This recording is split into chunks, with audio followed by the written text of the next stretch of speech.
Welcome to the Broadside Podcast.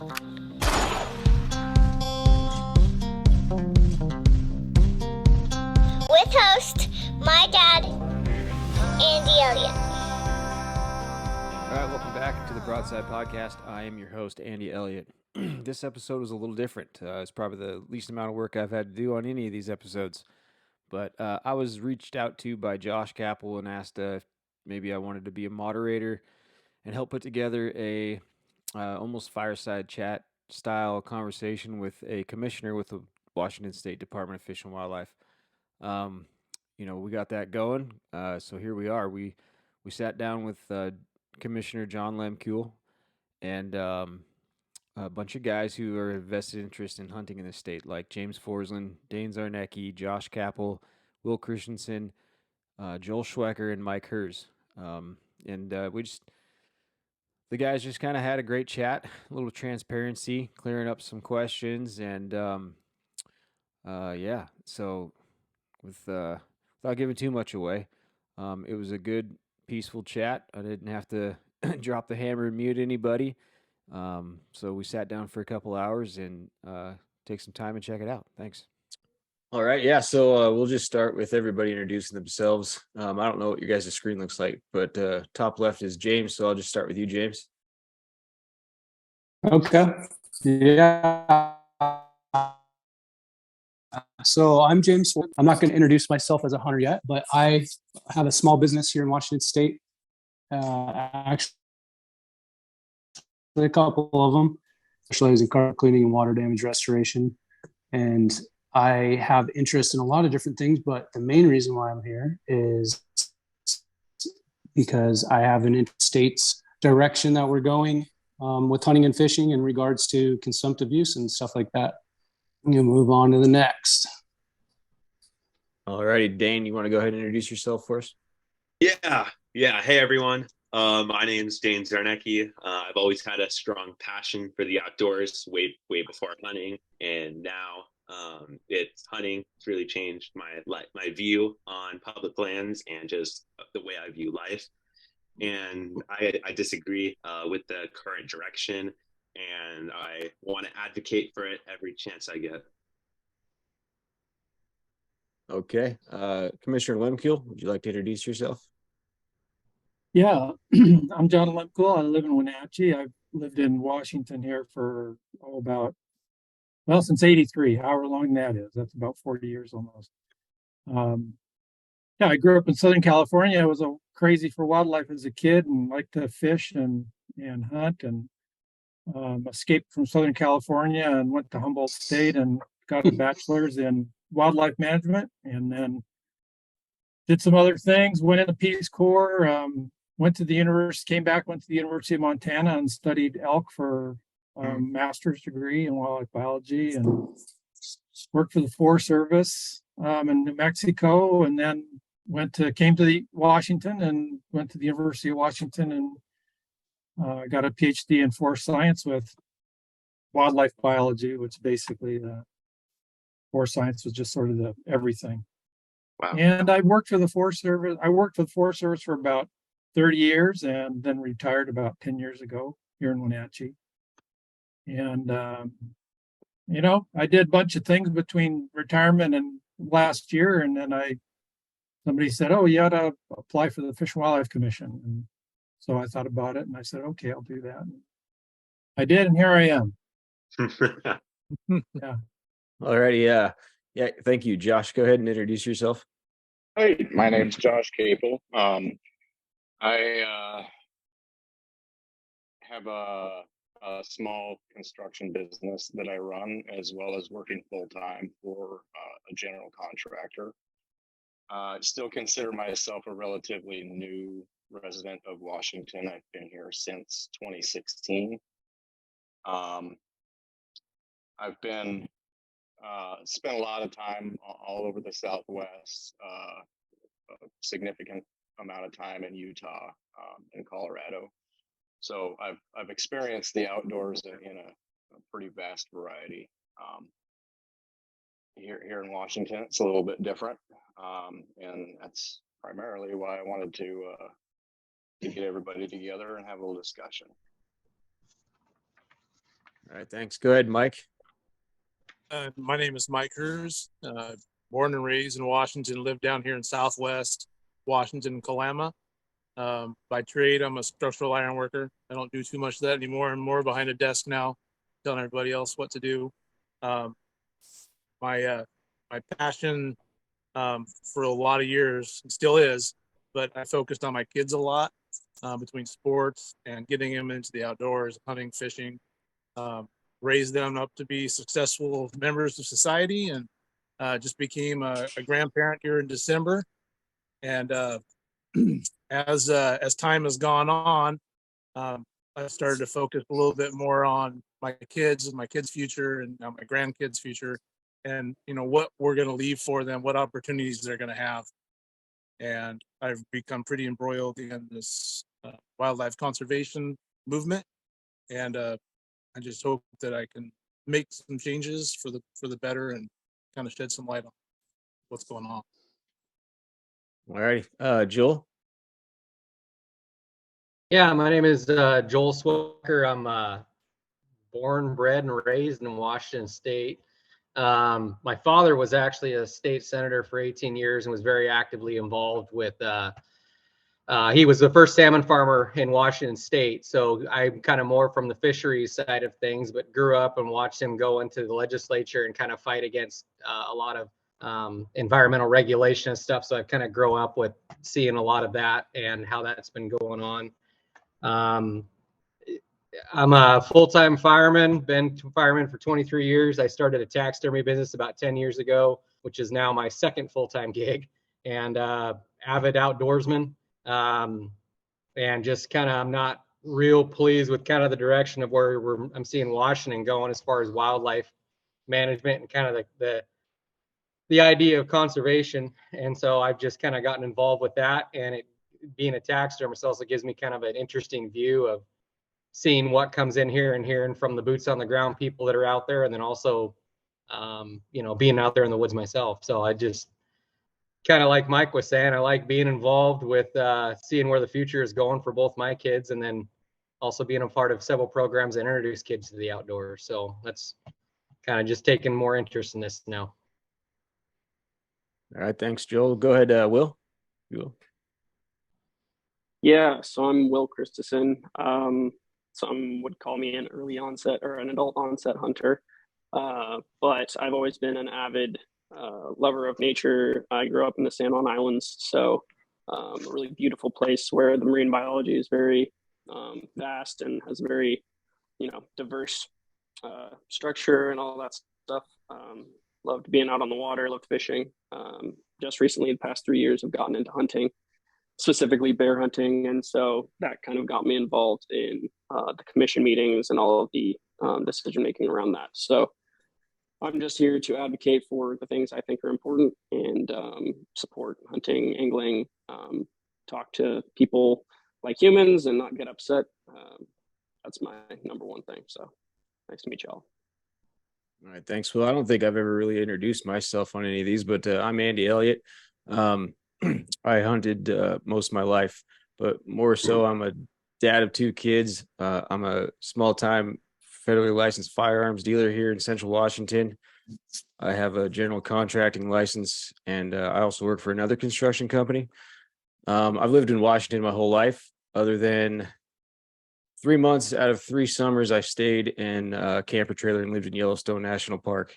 But like most everybody here, we're all interested in the future of the outdoors here in the state. So I just want to say thanks for everybody for your time. Thank you, John, for coming on here and talking to all of us. And so John, before we got on, I know you said you had horses. Yeah. Did you ever do you do any of the competing with the horses, or is it just trail riding and stuff you do? I do. Yeah, I do trail riding, but what I really like to do is these cattle sorting competitions. There's 2 different kinds of competitions. There's cattle sorting and there's cattle penning.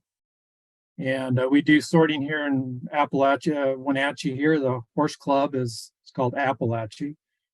We do that here, and there's other places in the state, and then go down to Yakima to do this team penning competition. It's it's a kind of a wannabe cowboy sort of thing. You get a bunch of cattle in the pen there, and it's a timed event. You got to sort, certain numbers into another pen, or it's a lot of fun, a lot of fast riding, a lot of good people, a lot of fun.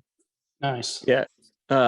So like James mentioned too, I rode bulls for about 12 years, and we used to come up to Wenatchee, and I believe it was at Appalachia. They would do a New Year's Eve deal back in the day, bull riding. Oh yeah, they had a bull riding sort of a outside producer come in, and they used the club there as the venue for the bull ride. Yeah, Yep. they did that for about 3-4 years, I think. Yeah. So it's funny because a really good friend of mine does the sorting and the team pitting, and we take the kids over to Wiley City all the time to watch when they're here. So Oh yeah, who are I probably know them because Wiley City is where the Yakima Valley Team Penning Club goes. And yeah, his last name's Cartmel. oh yeah, Jay Cartmill or Kit Cartmill. Yep, Kit. Yep, that's my buddy I rodeoed with. Yeah. Yeah. Right. Sweet. Nice. So yeah, I just kind of envision this, and I think Josh too, is kind of an informal fireside chat. So if anybody wants to kick it off, Josh, I could give you the reins for a bit, pun intended. I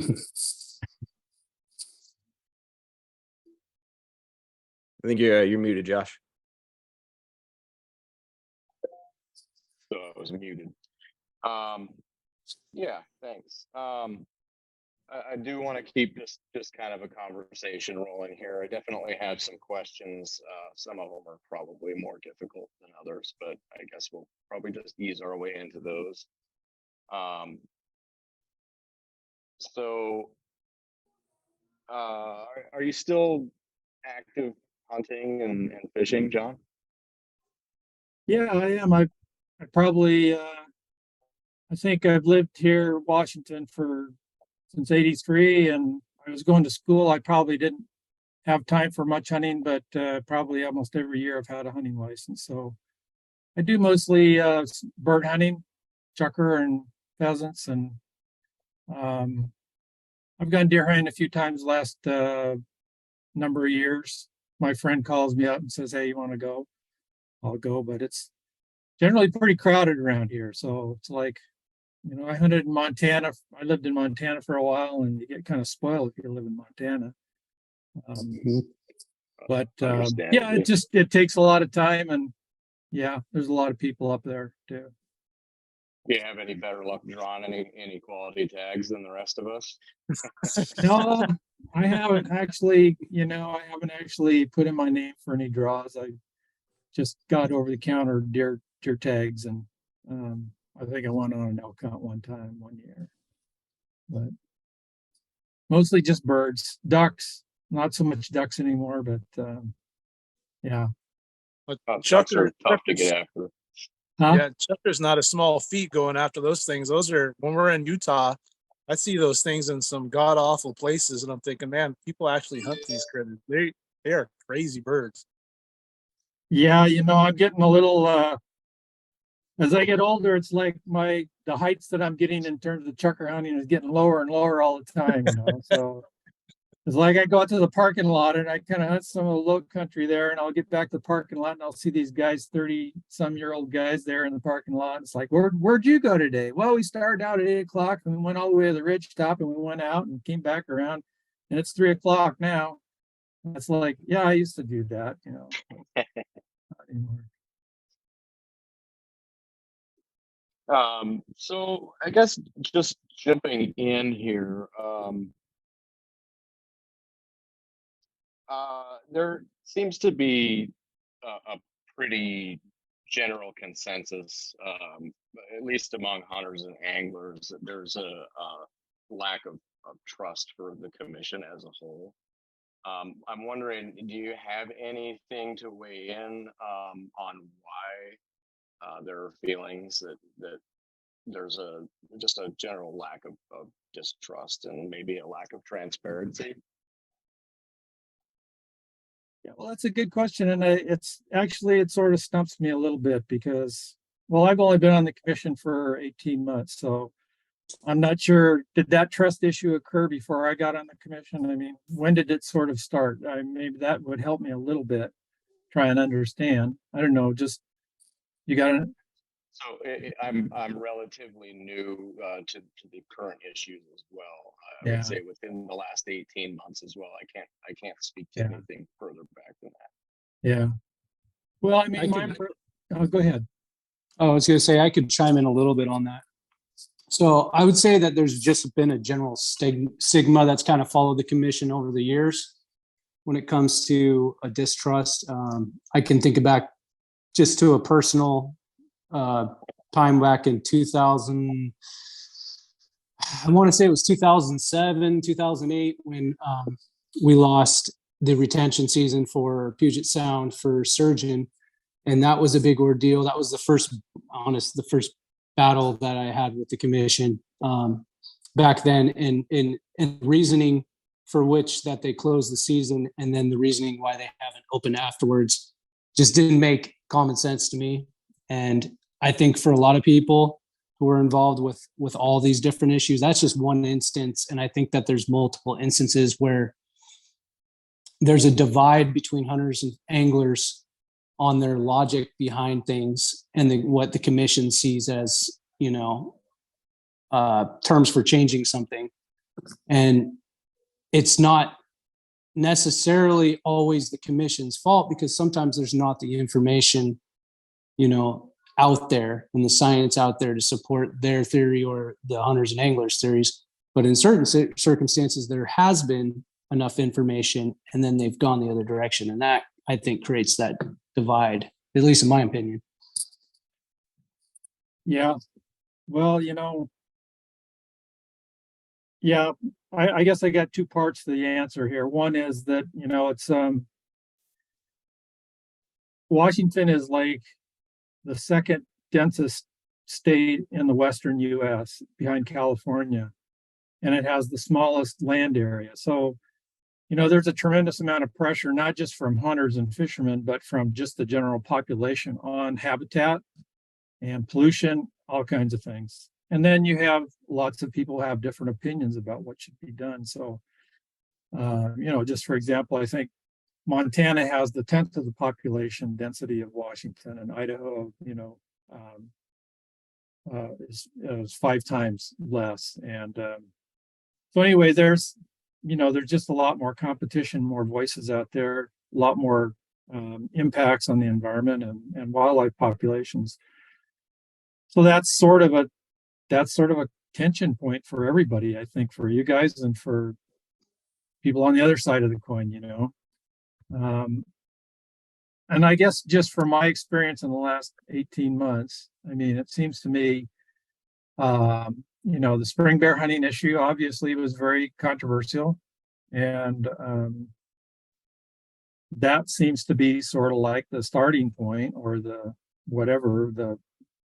match that started a fire or whatever, that caused a lot of distrust with the commission. But so yeah, I understand that. I understand people are upset by it, and it was a hard decision to make, actually, for me, and probably some of the people on the commission. I don't know, I can't speak for them, but it was for me. But when I think about all the other issues we've dealt with on the commission in the last year, the reason it stumps me is because when I think about all the other issues, the hunting and fishing issues, the spring bear hunting is the only issue I can think of that really reduced opportunity for hunters, changed the seasons. Every year the commission approves all the hunting seasons. The staff proposes them, and when the seasons are, the bag limits where hunting is going to occur and all that kind of stuff. And invariably, well, I know last year we passed every single season that they proposed. So the only thing that we really discussed was things like whether you could have rangefinders on muzzleloaders or archery, bows and stuff like that. Sort of the primitive hunting kinds of issues. But in terms of the numbers and kinds of animals that could be hunted and where, that didn't really change. And in fact, the commission felt like the department, the staff, the director had such a good handle on all of this.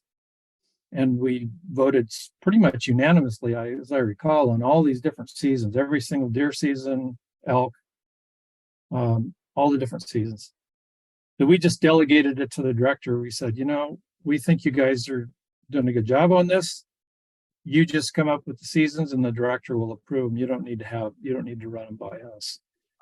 And so I don't, and likewise with the fishing opportunity is a little bit different because that's so highly regulated and complex. You have the tribes involved, and then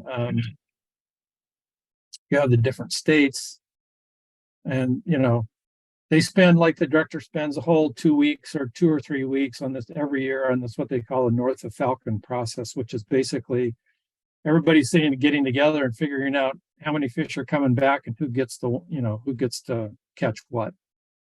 So that's something that's sort of out of our control. And in fact, the commission never, as long as I've been on there, has voted on any sort of fishing or hunting season because that gets all set by the director. So, that's what sort of puzzles me is why people are so upset about the commission. And sort of the idea that the commission is out to get hunters or fishermen or reduce the opportunities. Sure, there's a lot of conversation in the commission, about different hunting and fishing issues. But, if you look at the votes, you look at what's passed, the spring bear hunting thing is the only thing that I can think of. For example, the Blue Mountains elk thing, that was another. There were 3 big issues for the commission, at least from my perspective last year, was spring bear hunting, the Blue Mountains elk deal, and wolf livestock rule.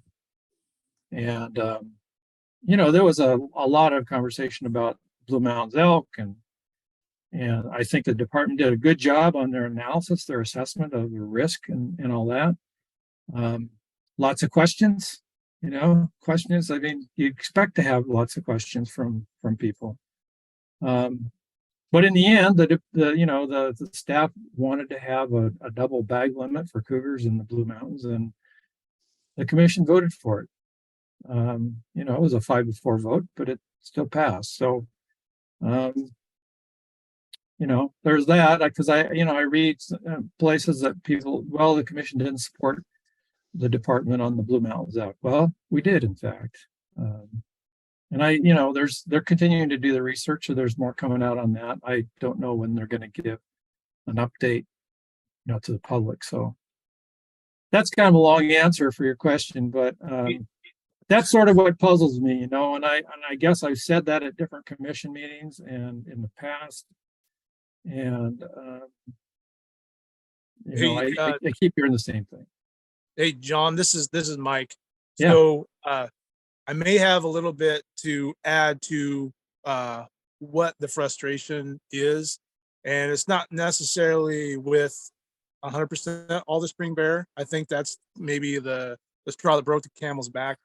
So I'm 49. I've been hunting here since I was 13. So 30 some years I've been hunting, and I'm probably the oldest, other than you, on this call, who've been hunting here in Washington. And I remember getting out of high school, and even in high school, we used to use dogs to hunt bear and cougar, and that has nothing to do with the commission.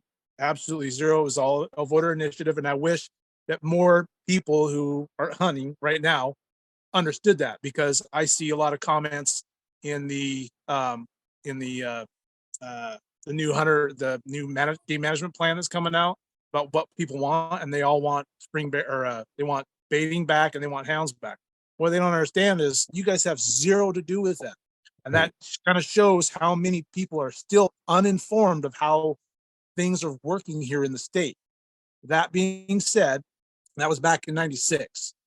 And as we go along in my hunting history, my personal hunting history, we lost that, no fault to the commission. I have seen the precipitous decline of game species, particularly elk and deer, which we Mhm. target. And I know it's a multifaceted problem. A lot of it has to do with the lack of management in the U.S. Forest Service, where I cut my teeth on hunting big bucks in timber, and there was a good mix of clear cuts and thin timber and old growth timber, and now all those places I used to hunt are all overgrown. There's hardly any feed in there anymore, and we start to lose opportunity to go hunt these elk and deer because the population isn't there because of no feed, no habitat, and so they start cutting tags, and so the guys start getting irritated about losing opportunity to go hunt. And I think it's just an accumulative process that most of the guys they're starting to they're getting fed up with it. And I think you guys are, this particular commission is facing the brunt of it, an accumulative process of losing opportunity. It's frustrating. I know it's frustrating on your end, and it's frustrating on our end because we just keep seeing death by 1,000 cuts for opportunities. And like I said, it doesn't all fall on you because there's land management practices that haven't been done. I'm not asking for everybody to go and log everything. If they just logged what they did back in the day in the 80s and 90s, those forests are still producing lots of good marketable timber. People can go up in the Pacific Crest Trail and hike all that. I just wish there was more of a balance, and I wish, I mean, maybe you working for the Forest Service have some insight into any kind of relationships with the game department and the U.S. Forest Service and see if there's more opportunity to increase timber harvest on the U.S. Forest Service land, which would help with pressure on private timberlands. Private timberlands are overgrown with people. I mean, you got to pay to play now. I don't do it anymore. I find places where I can go private timber, but I think that's a limiting factor for a lot of people. And I just feel like we had more opportunity for people to go out and use the national forest, which we have a lot of. I think would help ease some of this pressure. But that's just my 2 cents. Yeah. Well, the days in the 80s and the 90s, early 90s for the Forest Service are never going to come back again. I'll tell you that. Yeah. I know the Forest Service, one of the frustrations for the Forest Service when I worked for them was I was in research, so I wasn't in sort of that management side of it, but I worked with them a lot. We tried to do experiments with different forestry practices. They're sort of constrained on what they can do. They're not going to be doing any clear cutting on the east side of the mountains anymore. They would like to do a lot more thinning, and they try and do that.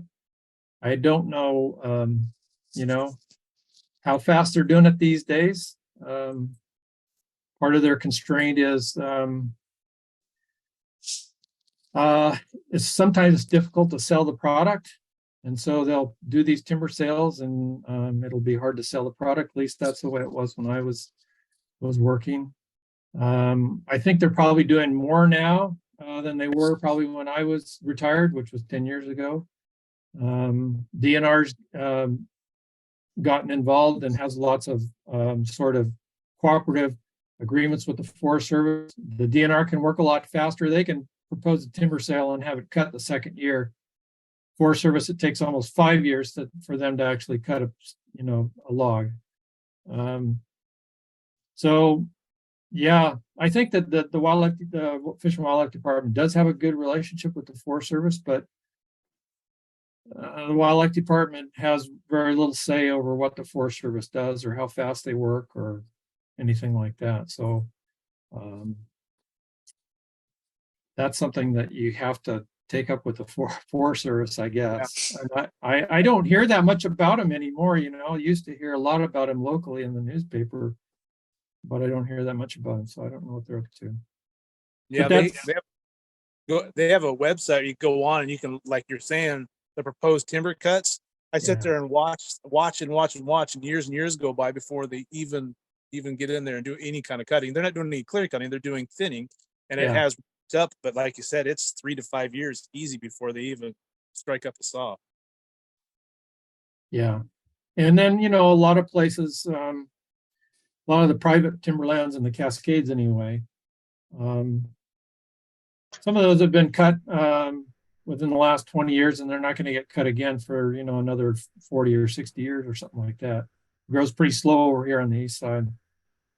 So it kind of comes and goes. Fires are sort of taking the place of logging now, you know, so like on the east from north of Wenatchee up to Chelan up into the Methow Valley, there's been lots of fires over the last 20 years, and that's sort of taken the place of logging at the lower and mid elevations. And even in the Blue Mountains, you know, when we talked about that the elk population there, it's like, you know, well, they had a big sort of bump in their population for about 5 years. And when I looked at the data, it looked like that was sort of an effect of the fires that they had before that.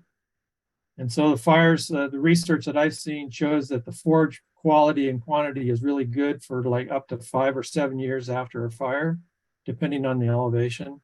And then it starts to decline as the forest grows up again. So you'd think, you know, the elk population sort of follows that. Lots of forage, good population growth, and then the forage starts to go down a little bit.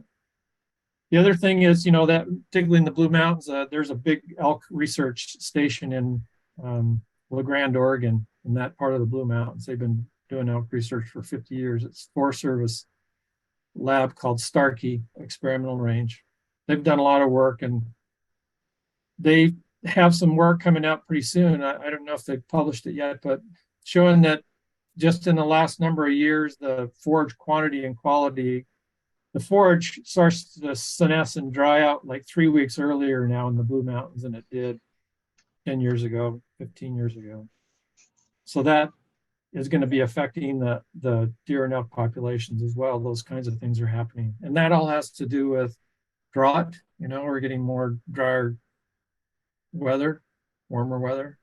There's a whole lot of things going on, you know, in terms of how many deer and elk in particular we can produce out there. A lot of things we can't control. So that's frustrating for the staff. You know, they're trying to, if you talk with them, you know, our mandate is to maximize the opportunity. And so they interpret that to mean, let's provide as much opportunity to people to hunt and fish as we can. Doesn't mean they're going to maximize the number of animals that are harvested necessarily, but maximize the opportunity. And I think they're trying their hardest to do it, but it's just difficult. I don't know if you go out here in elk season in Cloacum, in the Cloacum area there, it's just chock full of hunters out there. I mean, one enforcement guy told me he came up to a bunch of guys arguing over a dead cow on the side of the road, and they were all arguing over who shot the elk. So it's like, man, that's a lot of competition. So I don't know. There's a lot of things affecting, you know, with the opportunity for hunters and fishermen in the state. Yeah, and I just wanted to chime in a little bit on what you said with like the last 3 years of issues. So I kind of got in when the whole spring bear happened, and I think that's what I've noticed, at least a lot of hunters getting involved with.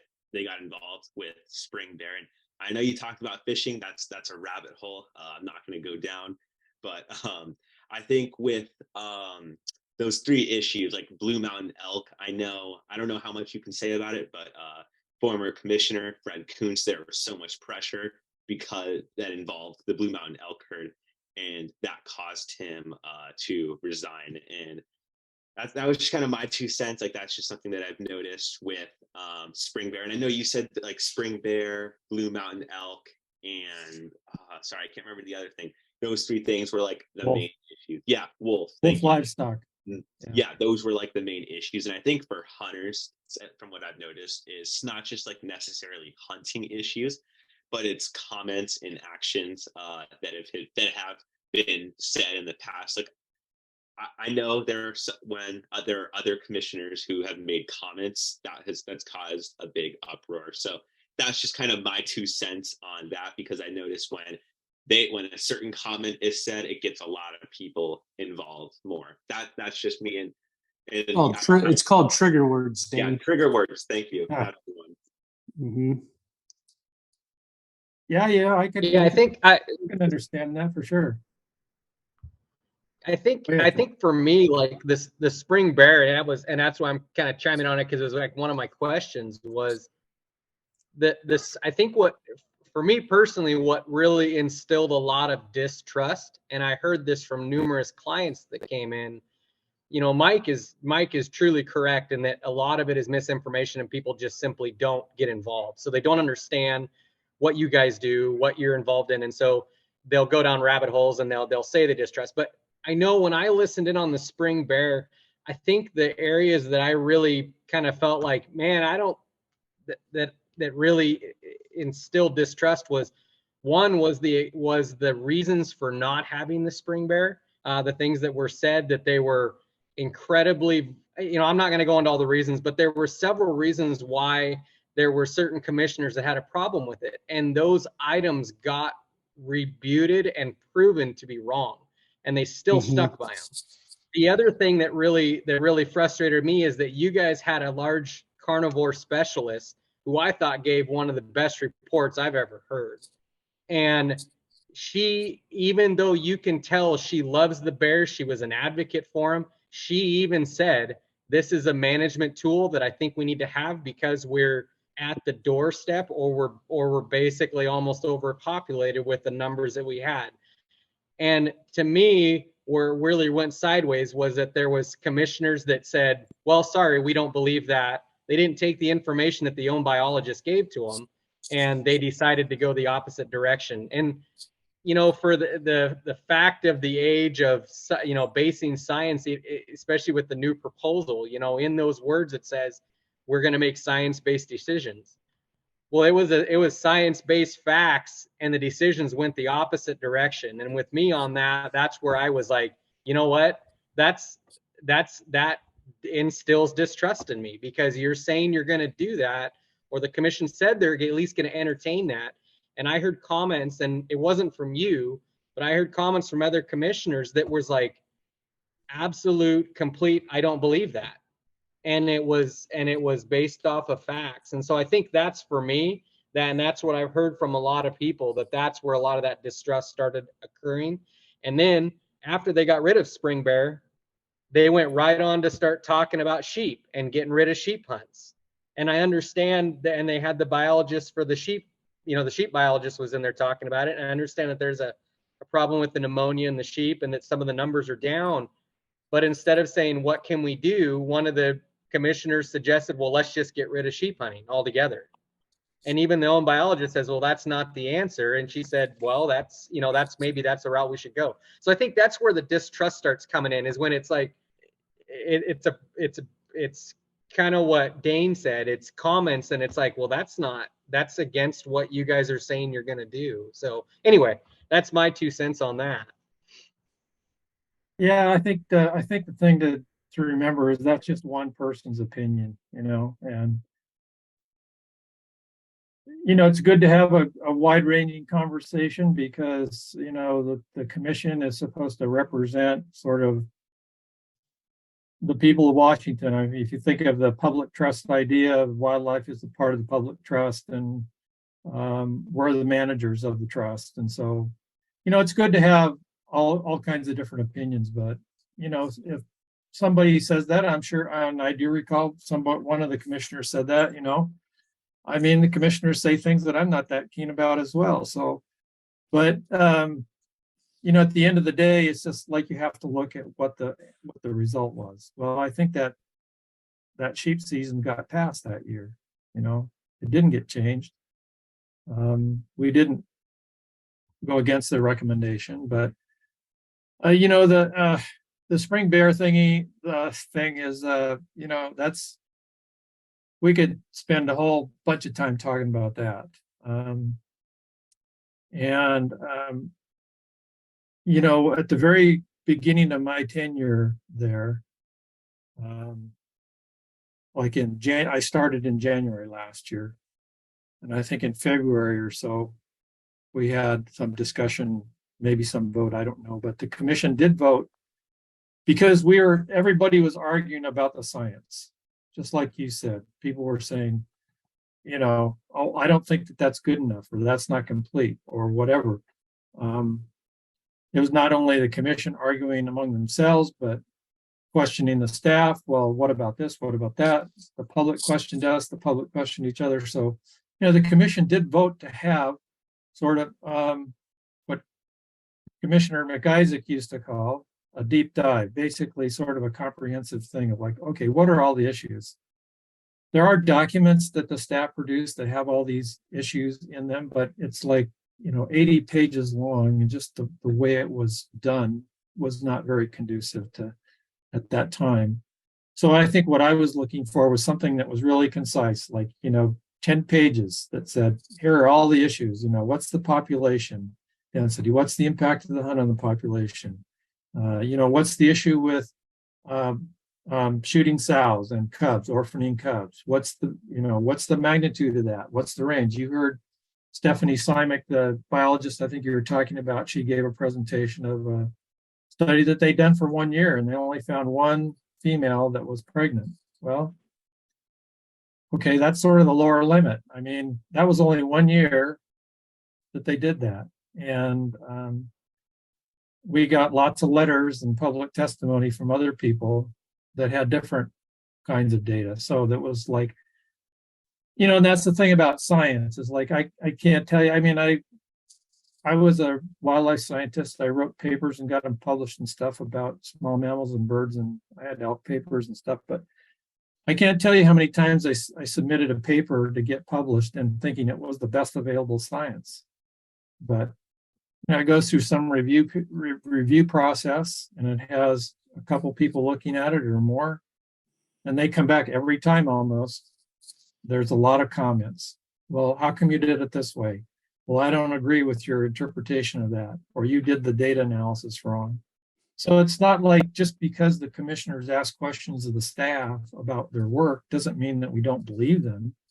We're just trying to understand it, and things aren't always as simple as they seem in terms of the results. But the bear thing is definitely controversial. I don't know if you guys have had the opportunity to read that op-ed I had in the Spokesman Review in February.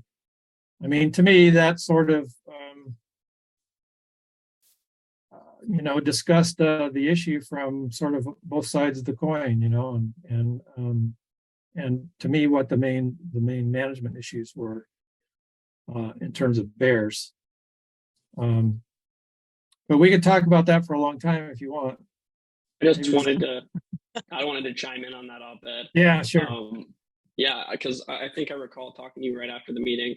You said that you wanted to hear some sort of either new argument or new science from the people who were from the pro spring bear side, and something along those lines. I can't remember exactly, but you had then suggested I read your op-ed. So I read your op-ed.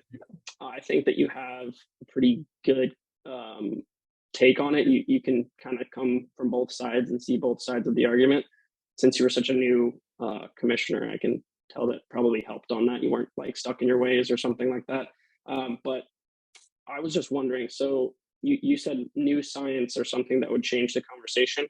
But it seems like the anti-spring bear side was coming from more of an ethics morality place, and the North American model talking about I can't remember exactly what it was, something take I can't remember the term, but basically saying that killing a sow that potentially could have cubs would be a legitimate take or something, which is against the North American model.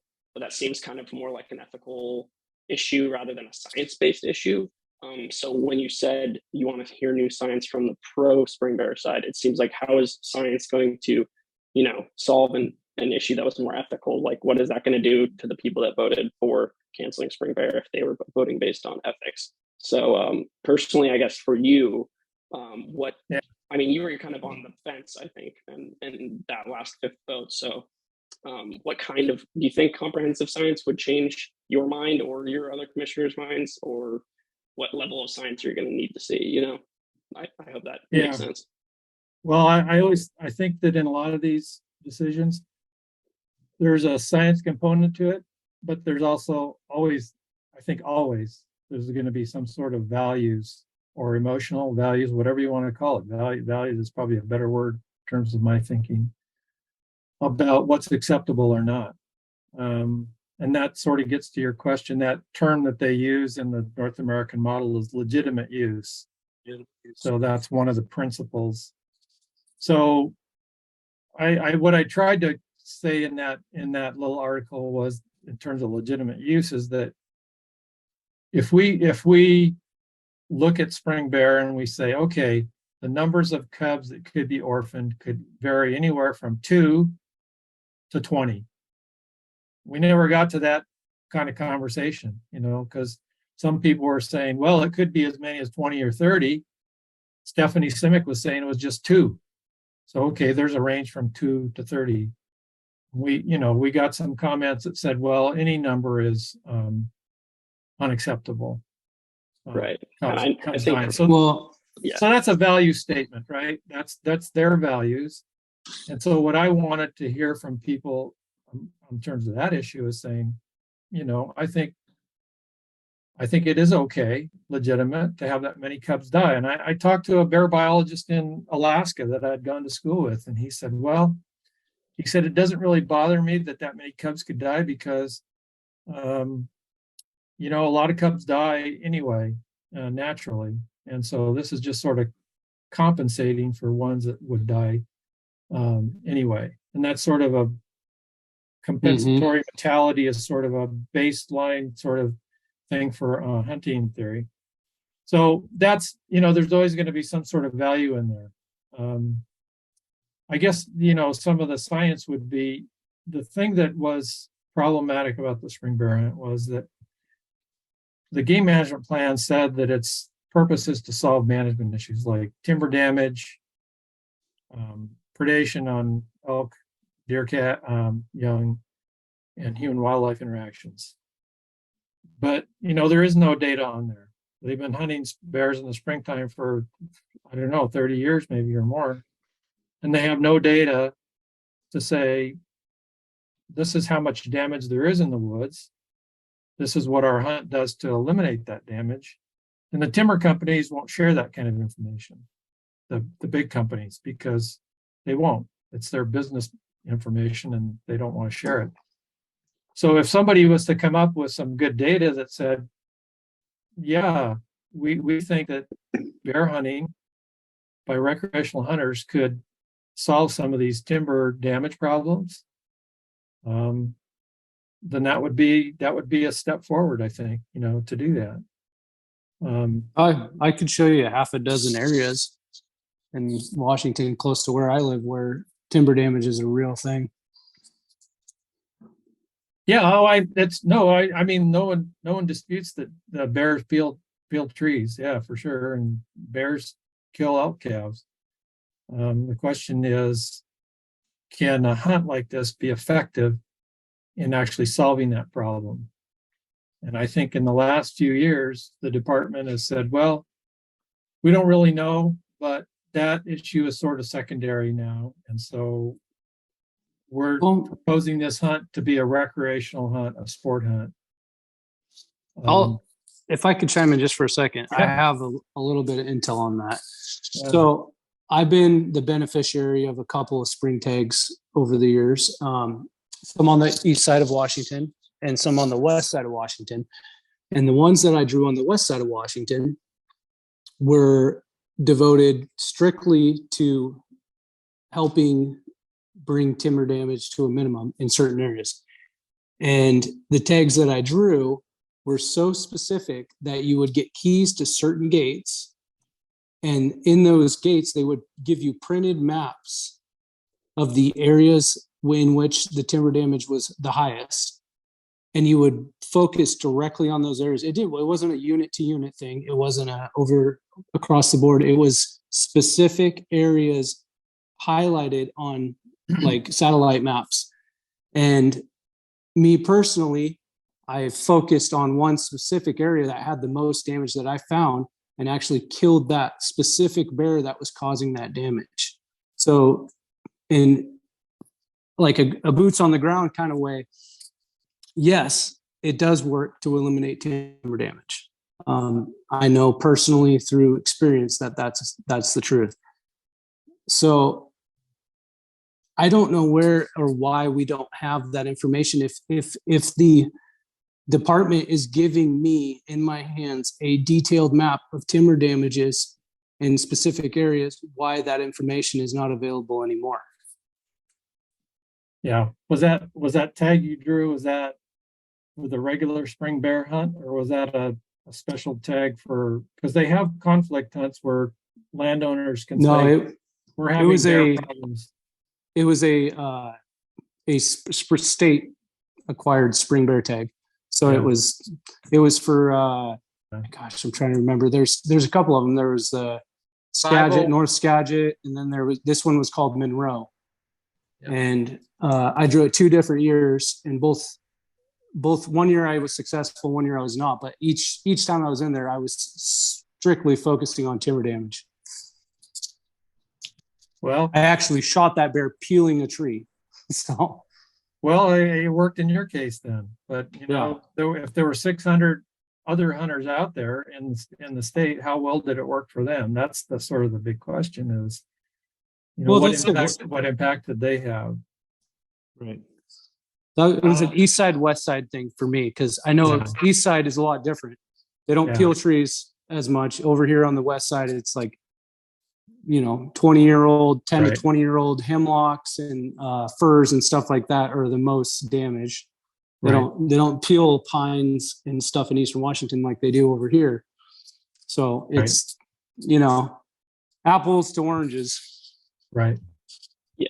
Sorry, can I just follow up on what you said to my question real quick? Yeah. So when you were talking about, you don't like the science doesn't exist. We don't have enough of a data pool to have a consensus basically around the spring bear issue. Is this helping timber damage? Is it helping predation?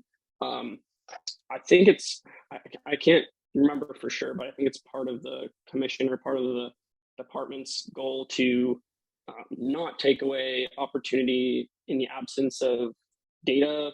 If there's data that shows that it's detrimental or that there's a population that's affected, that's one thing. Like if it's a salmon run that's coming in, you know, really light 1 year, but the population of bears has been pretty consistent, if not growing. So I'm just kind of confused, like the stance that the commission took to cancel the hunt and then make rules potentially, but not really making plans to make rules for 2023 or 2024, instead of just having the hunt go on as normal and then change those rules as for the following year, the next year after that. So do you know why that was from your point of view? Was there any conversation about that? Well, I think that was the point that Commissioner Rick Isaac made, that we shouldn't change the seasons until we have a policy to do that, or a reason to do that. I guess from my particular perspective was, I didn't think that the data wasn't there as far as I was concerned. It wasn't going to be available for some time. And if we say we're hunting bears to solve management problems, then we need to be able to describe exactly what those management problems are and how effective this is. So it's like, you know, you wouldn't take your car to a mechanic and he says, yeah, I can fix it. I can fix your car. And then you get it back and maybe it's not fixed, or maybe you don't know. I don't know. That's maybe not a good example, but you know, it didn't make sense to me. It didn't seem like we were ever going to have the data because we never had collected it. And we asked for, at least I asked for, sort of a comprehensive analysis of all the issues, what data could be brought to bear. You know, just for example, you know, the department proposed then a sort of a second round that they would make it against the rule to kill females, right? Before it was just sort of suggested to hunters that they shouldn't shoot females. Well, the question there is, you know, how effective is that going to be? First of all, it's not really enforceable. I mean, how could they ever enforce that? you have to take people's word for it. So it wasn't really sort of an effective thing. But if you could make a proposal that you would only shoot male bears in the springtime, that would eliminate a lot of the objections to the spring bear hunt, I think. And I know Wyoming has a video training course that hunters, I don't know if it's required or not, but it teaches them how to tell the difference between males and females. But I don't know. I'm not a bear biologist, and I see bears in the field, but I can't tell whether they're male or female. I don't know. I'm just looking for different proposals that would solve the issues that came up in that particular hunt. I don't know if I can't speak on this. I've never spring bear hunted, but in Washington, was there a check-in system for spring bear? Is it just teeth? I can't remember if anyone else can speak on that, or if it was also sex. It's a tooth sample was the most recent spring bear hunts, whereas a tooth sample was required. It wasn't suggested, as some states do. And then they also you had to bring the hide in and show proof of sex, and they were doing a lactation study on the hide as well to make sure that it wasn't a sow that had live cubs with it. Right. So yeah, you have to report your kills, but the reporting rate is only like 65%. So that means 35% of the hunters aren't reporting kills. So we're not getting that data, and only 25% of the hunters are submitting teeth.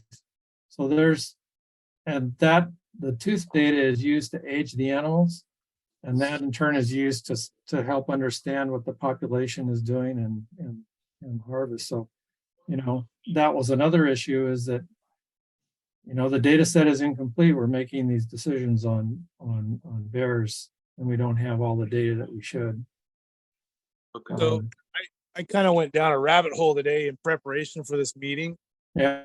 I went back from 2013 to 2021 and tallied up all the females that were killed, and it falls in line with your article of average of 40. I came up with 37, but it's basically the same. So that's 37 females were killed on average between 2013 and 2021.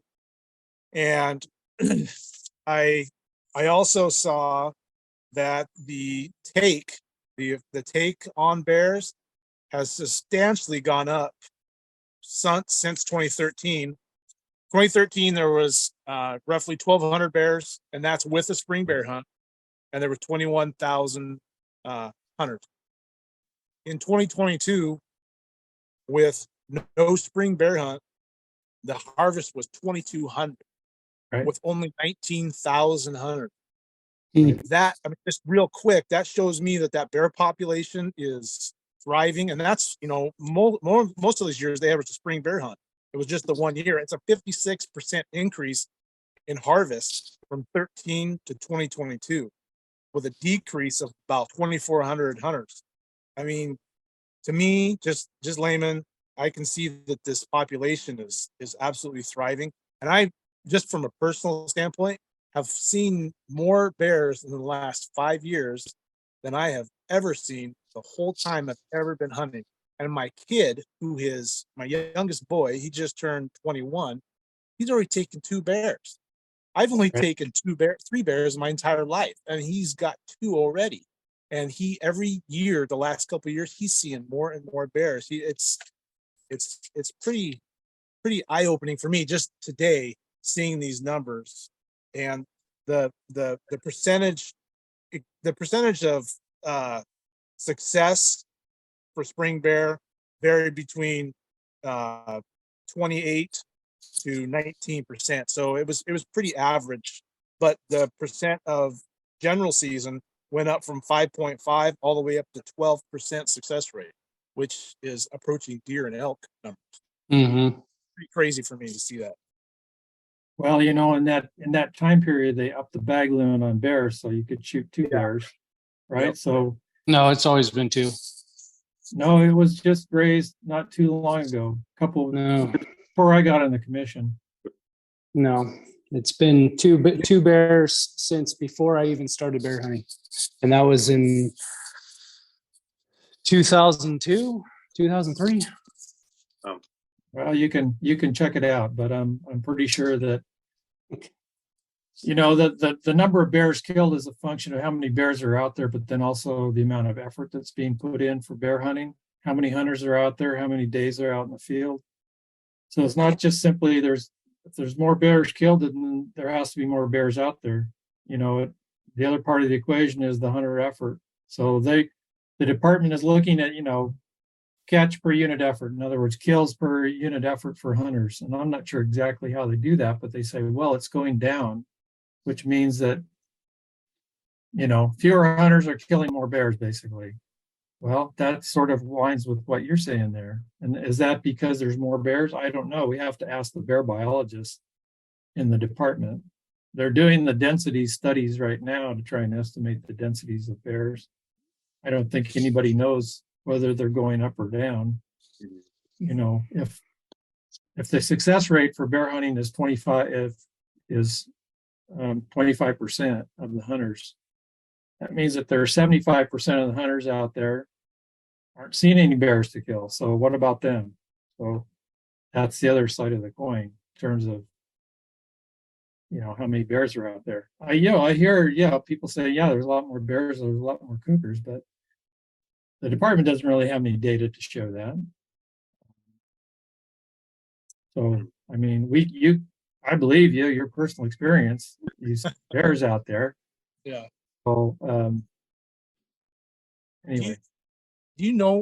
So this is kind of off subject, I'm sorry, but the new biologist that we have for carnivore, do you know much about her or where she came from, or did she come up through the ranks?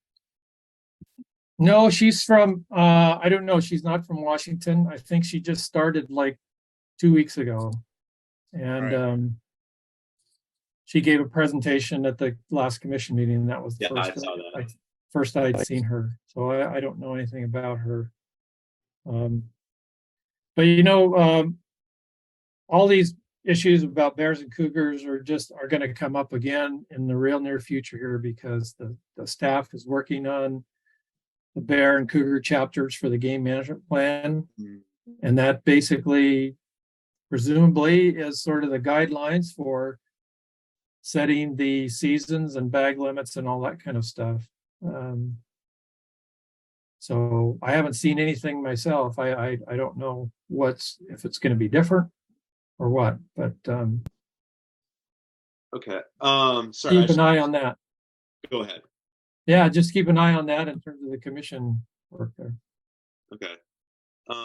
So I kind of wanted to chime in a little bit. Well, it's kind of about the conservation policy. Yeah, I know if you guys are cool if the rest of you guys are cool talking about the conservation policy for now.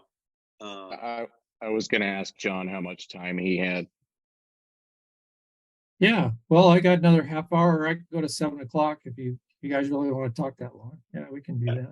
All right, I guess I can start us off with the conservation policy. So I know there were several sportsman groups who had a meeting with Chair Baker about the policy, and a common thing I've heard from them, and this was just my personal experience, was that a lot of that I and many other hunters felt that the wording in the policy was just so vague. And a common question I found was, why do we need the policy, and what's the objective of writing it? Because is it just a statement that's being made, or is it going to be a rulemaking process? And some other observations I've made about it, and several people have claimed, and this is just my observation, several people have claimed it's not anti-hunting, but I've talked with hunters from across the state who just have a hard time believing that it's not anti-hunting, because many groups who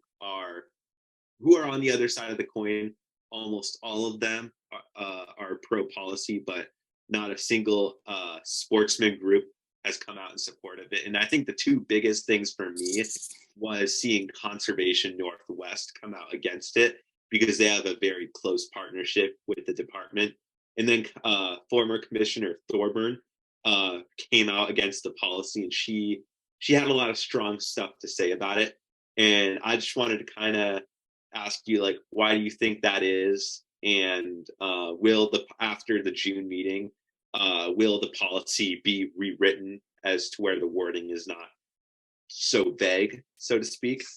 That's just kind of my words on it, and that's just some observations I've been noticing over the past several months. Yeah, well, that's a good topic to talk about, because I think it's important. You know, my first thought when we first talked about it in the commission was sort of what you said, was why do we really need this? Because we have the mandate. The law actually does say in the rules somewhere, I could give you the number, it says conservation is the paramount objective of the wildlife department. But sort of contradictory to that, the previous sentence was the department, the commission shall not reduce the opportunity to hunt and fish in the state. And then it says conservation is the paramount objective of the department and the commission. And I don't think that I think that I sort of got on board for doing this because we talk about conservation, but we don't really have a common understanding among ourselves, everybody, what exactly that means. So you guys hear conservation, you have a certain mind thinking of what that means. People from Washington Wildlife first think about something else, right? And I think conservation is, is critical. And I was just reading some things on, Boone and Crockett website about the founders, and they were all about conservation, but they were all about hunting too. And I think, I've heard in the past year and a half, I've heard hunters say, well, hunters are conservationists too, and I agree. And I was hoping that would come out in that document, but apparently it didn't, because a lot of people didn't like it, and that was sort of what got me frustrated at that meeting, as you saw. It's sort of like I would have been happy with what you guys had to say if you'd said something like, we believe conservation is important. We believe hunters are conservationists.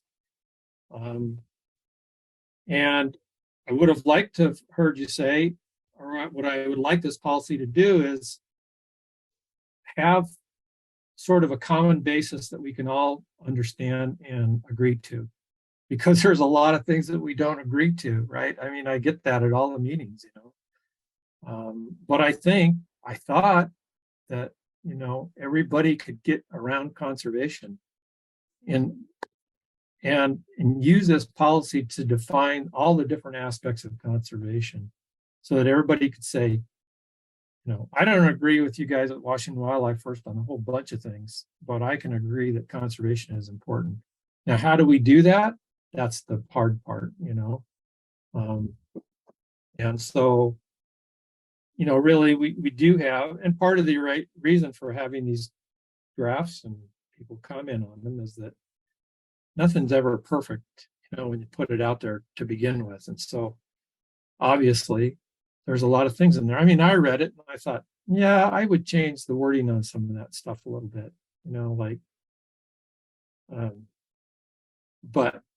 so I think that's happening.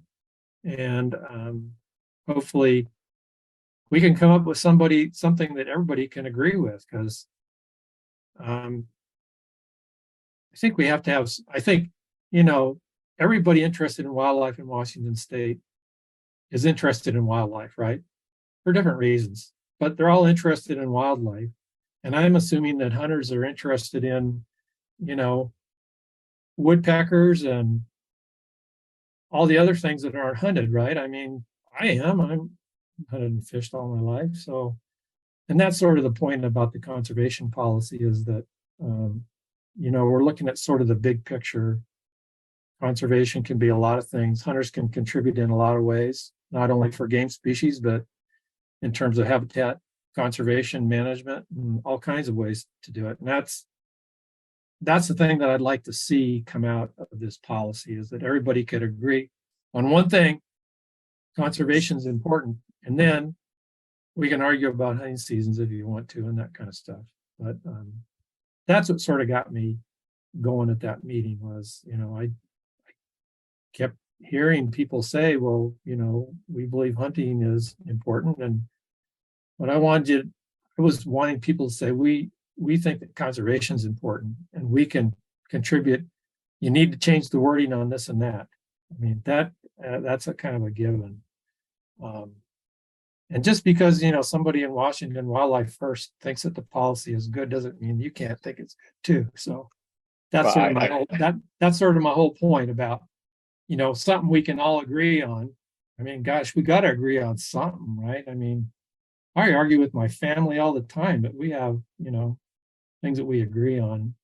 And, I think sort of core. I think the agreeable portion is conservation. I think where the lines are getting crossed is somewhere at the junction between preservation and conservation. Yeah. And if that's the sort of the message, I mean, that's what I heard at the meeting, that sort of like people were reading it and they're thinking, well, this is all about preservation, but I don't know. If that's how you read it, then interpret it, then we got to fix it, I guess, to make it something that you could buy into. Yeah. I didn't read it that way, but you guys did, and so that's what's important. I mean, I think it can be fixed. I think. Go ahead. Okay, so I think a big part of the distrust is there was no definitive answer as to why a policy or this policy is even needed. There's no clarity there. Mm-hmm. Yeah, I think it was, I think it was to basically define what exactly we mean by conservation. And it was all those principles there that were in there, just so that we all understand when we say conservation, this is what we mean. Because you say conservation, it has different meanings for different people, but this is just a way of saying, this is what we think conservation is. And I think they avoided the people that wrote it. I didn't write it. They tried to, I think they went through like 15 different versions. And so they had this version settled on the notion that they're not going to try and explain like all the different kinds of conservationists. And I think that's what I heard during the comment period and then the comments that I read online, was that people didn't identify themselves in that policy. In other words, if you guys feel like you're conservationists, you read that and you said, well, I don't see myself in this at all. Well, then that's what we need to fix that. Would it be fair to say that just simply adding the word management to the conservation policy might play to the clarity on both sides of the social demographic? Yeah, I think so. I think I've sort of marked up my copy a little bit, and I think that'd be an easy thing. And I think another thing that we could add to it is we could say something like, I'm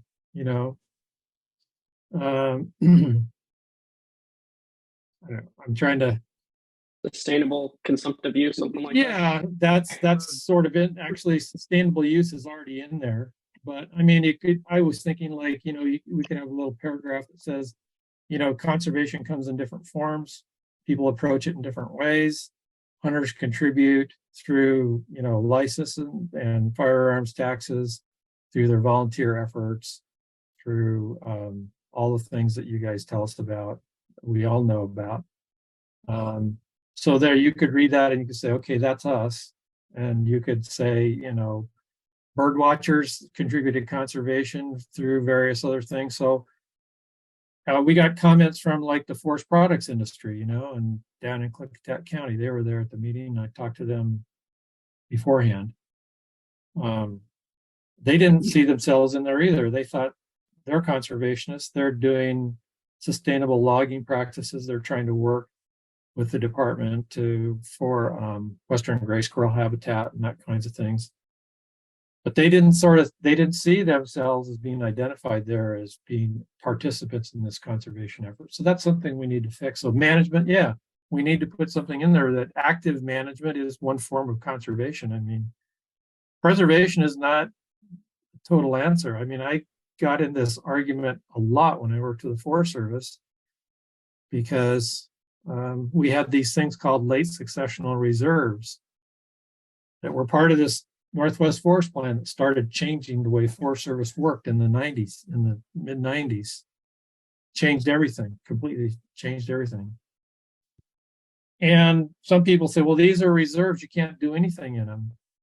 Well, a lot of these reserves had already been logged, like 50, 60 years ago, which changed the whole structure of the forest. They had grown up and they had tremendous fuel ladders for, once wildfire got in there, it was going to burn everything down. And there was a whole lot of work, at least a lot of the work I did was trying to figure out, are there ways to manage these forests to get them back into sort of a stable, resilient condition, and produce wood products, but also maintain wildlife habitat, which was my concern. But other people said, no, you shouldn't be cutting any trees because they're reserves. But I said, there's nothing natural about these stands. They've been modified by human endeavor for the last 100 years. So what's natural about them? You have to do active management. And I think, a lot of our issues with wildlife require active management because habitats aren't the same as they were 100 years ago. There's a lot more people than there was 100 years ago. There's tons of people going out and doing and recreating in the forest now, and that's good in a way, but it gets them outside and gets them to appreciate nature, but it also has an impact on wildlife in some cases. So anyway, that's sort of a long answer to say that, I want everybody to read this and say, I'm a conservationist and I can see myself in this policy, so we can agree on one thing. We have a lot of that word in the mandate, but I think this just sort of clarifies it. I like the comment you said about active management. I think that is a big key for us. Active management. I think that's a freaking really good key word to include in there, or even traditional, management practices that include hunting, fishing, and trapping. Something along those lines that encompasses everything that we've done in the past and continue to do in the future. And I think like James said early on, trigger words, when I first read through this, I saw a lot of quote unquote trigger words that come from anti-hunting publications, that because I'm on a couple different websites. They don't know I'm there, but I read through what they're saying, and a lot of what's on here, not a lot, but the trigger words that we see on here is what I see on their websites. And I think that's where a lot of heartburn came from, a lot of the hunting, fishing, and trapping. And that's one thing that I wish would be included is, traditional conservation practices that says, but not limited to, and conservation of all species, not just the hunted species, because just like you said, we contribute to all of them. The game management and the non-game management all benefit from everything that you and I and everybody on here is doing. Right. So that's just what I kind of where some of us are coming from. Yeah. I wanted to piggyback on that real quick, if you don't mind. Yeah, absolutely. So I think that one of those trigger words that the anti-hunting groups were kind of glomming onto in a lot of their praise of the policy was intrinsic value. And they were talking about, we're so happy that you added that. And they don't, I think that something we can come together on as well with conservation is that hunters really appreciate intrinsic value more than anyone. I mean, you're in the field, however many days per year, 99% of the time, you're not targeting a specific animal you can take. You're seeing other animals, you're seeing, bird species, you're seeing fish, you're seeing, bucks that you can't shoot because they're not 3 points. You're seeing those and you're watching them and you're like, this is amazing. I'm happy to be here. Or you don't see anything and you're still happy to be in the intrinsic value of nature. So I think we can agree on that.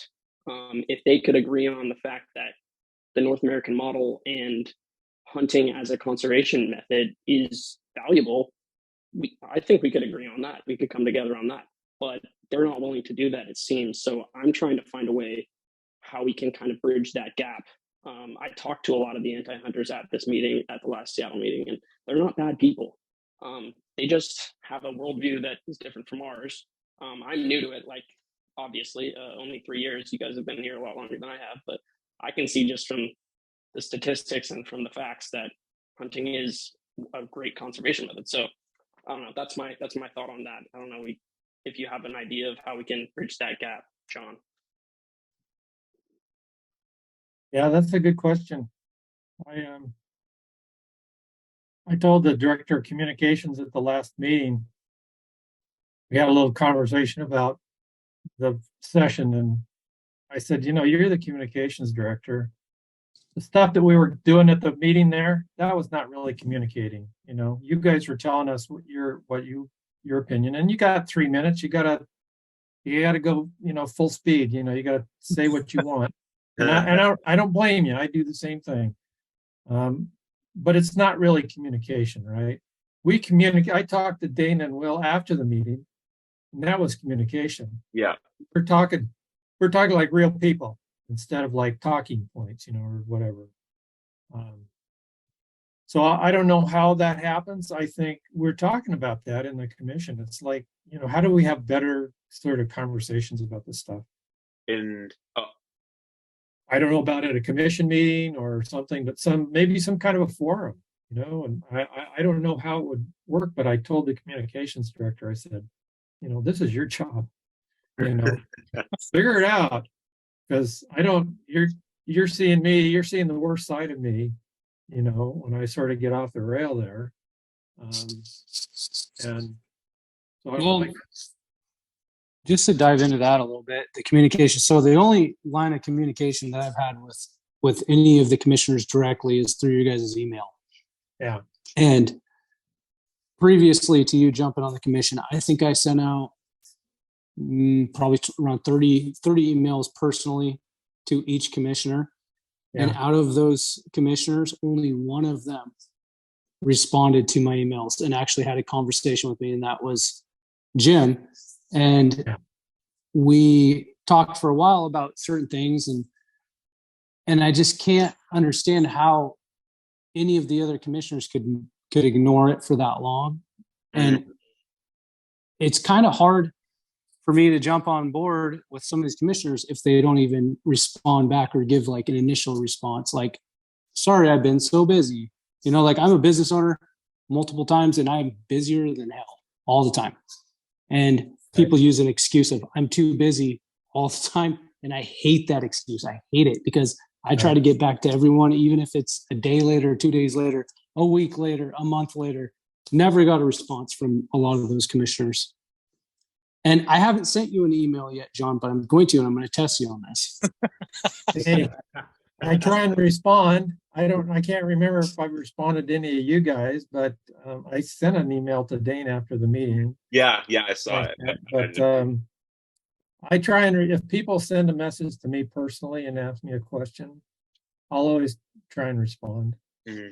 Well, I guess if you send a message to the commission in general and you say, I'd like some commissioners to respond, then everybody thinks, well, somebody else is going to respond to them. So we just need to figure out a way to have, a forum. I mean, if you guys wanted to have a talk like this every quarter or something like that, then that'd be okay with me. I mean, some of these groups, they call me every couple months and bend my ear about stuff, and you guys could do the same, I guess.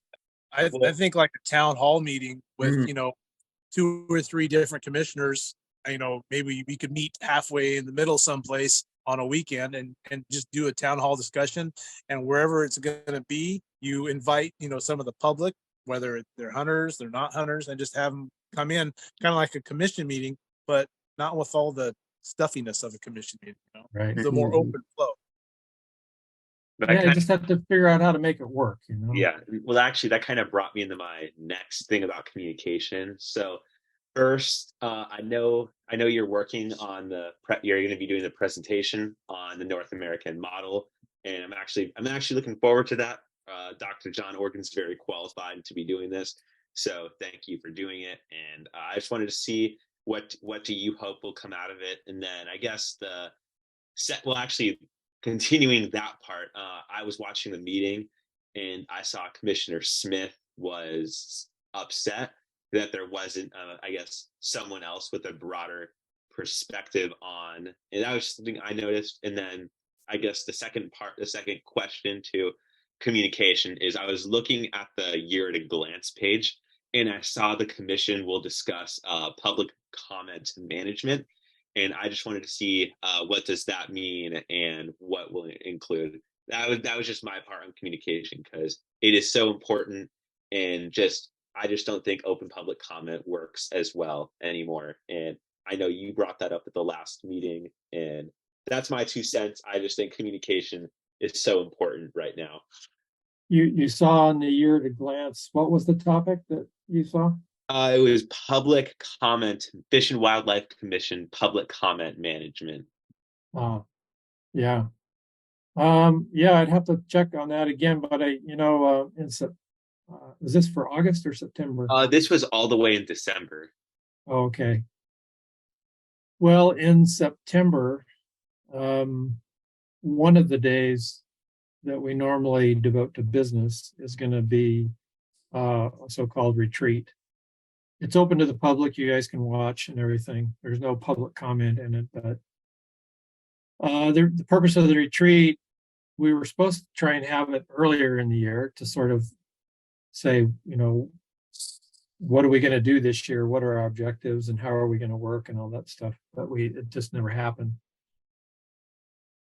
One of the topics I think is on there is that very thing is, how do we have better communication with the public?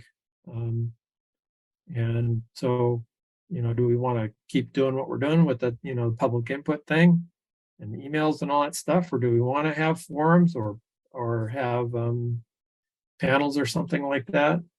And with regard to the North American model presentation, I had requested that we do this, and I said, well, I'll leave it up to the staff to figure out how to best do it. And I made some suggestions. We could have somebody come in, an expert, could have a panel, could have the staff do it in a panel or whatever. And I had talked to this guy. I didn't talk to them. I emailed to this guy, John Organ. I read something that he wrote in the Boone and Crockett website there. He has this science page in the Boone and Crockett website. A lot of really good articles in there. And I sent him an email and I said, yeah, that was a really good article. I really liked that. I said, hey, you ought to write one of these on the spring bear hunting. And he declined to do that because he said, well, there's a lot of science issues, but there's a lot of value issues regarding it. And I'm writing about science issues. So I said, well, and he talked a lot about the North American model. I said, hey, you should come to our commission meeting and give a presentation. So I suggested that to the staff. They really liked it. And so then they had him come. But I told Commissioner Smith, I said, well, we could have a panel, right? You just have to add more time onto the commission meeting. And who would be that panel? It's panelists. We could more people come at later meetings and sort of follow on to that. So I said, just wait and see what he has to say. Yeah. I don't know what she thinks that he's going to say, but interesting to talk about. What I'm hoping that he's going to do is he's going to say, he was one of the originators of it. And what I'm hoping he's going to do is that he's written a lot about it and say, this is what it was intended to do. This is, how people interpret it now these days. What it's useful for, what maybe it's not useful for in terms of how we work. So I'm open to whatever he has to say about it because he knows more about it than I do. So. Do you And know which, I just, huh? I'm sorry, do you know which day he's going to present that on? Because I know there's 3 days for that commission meeting. I think it's probably on Friday. They haven't come out with schedule it. Maybe they'll have it on Saturday. I don't know, because maybe more people can listen to it on Saturday. I know that was a comment we've gotten at previous meetings, was some people have to work on Friday and they can't come, like at the Seattle meeting. Some people Right. have to work, they can come give input. So I don't know. Well, I've noticed typically the juicier stuff, so to speak, is typically covered on Fridays instead of Saturday. That's just what I've noticed since I've been attending these. Like, Friday is the juicier stuff, and then Saturday is just wrapping up the lower priority stuff, so to speak. I'm not trying to say that the stuff is a lower priority, but that's just what I've noticed. And I know that was a big frustration at the last meeting when it came to the meeting on Fridays and Thursdays. And when I saw that the meeting was on Thursday, that kind of threw me off, because I was like, this is a first time for me. That's just me though on that part of the meeting. Well, the reason they did it differently in Seattle was that several commissioners were not going to be available on Saturday. I don't know who they were, but if there's not enough, then there wouldn't be a quorum to vote on anything. So that's why they changed it, apparently. But yeah, I mean, I hope you guys would get a lot out of that talk, and I think the Washington Wildlife First people would get a lot out of it. I think, so we'll see. That's what I thought about the conservation policy. Everybody would get something out of it, but I was surprised. So yeah, I was seeing so I wanted to ask as well. Well, maybe it's kind of something you've already talked about, but are you satisfied with the current commission? And what would you want to improve with it? I mean, maybe you've already kind of said a little bit of that with like communication, but kind of what else do you have in mind for that? yeah, I think we need to work on our communication, how we communicate with the public. I think the other thing that the commission needs to work on a little bit is the committees and how the committees work. I think the committees could be more efficient. I think the original idea was the committees, usually in an organization like that, committees sort of do some of the busy work and sort of do a lot of the work, sort of defining the issues and have a lot of discussion with the staff and things like that. And to really do that efficiently, you can't have a ton of people in the room. And if you get more than 4 commissioners in the room, it has to be a public meeting. And so then, people don't say things in a public meeting that they might say in a private meeting, right? So you could have a frank conversation with the staff, and it's like, well, why did you guys give us that alternative and not another alternative? Well, then they would give us a reason, Anyway, that's just an example. Committees, how the committees work. I think the commission, I get along well with everybody on the commission. No matter how they vote, I get along with them. I don't know, the 2 commissioners, Myers and Parker, they're new, and so they haven't really voted on anything really big, and so I don't know how they're going to go about. But what I've talked with them and worked with them so far, I get along with them, and I think they're very well logic. And Woody Myers, he's a huge hunter. He goes all over the place hunting. So I mean, he's going to be strong on hunting issues. I don't know about Parker, but I think he probably is. And the other commissioners, Linville and Anderson, they always have, in my tenure, they've always supported the department on the hunting seasons. But like I said, the spring bear thing is the only thing really where we sort of disagreed. Well, we disagreed on the Blue Mountains up, but that passed anyway. But I think I think it's a pretty good group. I think you need sort of a diversity of opinions on there because the public is very diverse. Yeah, I feel good about working with all those people. And just one other thing before, I say it now before we run out of time for some reason, is like, I think some people think like there's a conspiracy or whatever to abolish hunting or basically gradually reduce hunting opportunities. And I can't see that happening, at least on this commission anyway. And if you look at all the surveys in Washington state and nationwide, 75 to 80% of the population supports hunting as a legitimate activity, So if that was your only single criteria for voting on hunting issues, then you would, I can't imagine that hunting is ever going to be, whittled down and eventually dry up and blow away. It's not going to happen, I don't think. So that's sort of what I think. I think probably, yeah. So I just don't like to hear that, that we're all against you. We're not. I don't think that's it. That's all right. I think that we can all agree that you're probably one of the more level-headed people we've talked to on this matter in terms of seeing things from both sides. But I did want to ask, coming from Southern California, how do you think? What do you think between the differences between California and Washington in terms of how the conservation management and wildlife policy has gone? Because I know a lot of people here will probably agree that California hasn't been the best for, wildlife and hunters and anglers and stuff.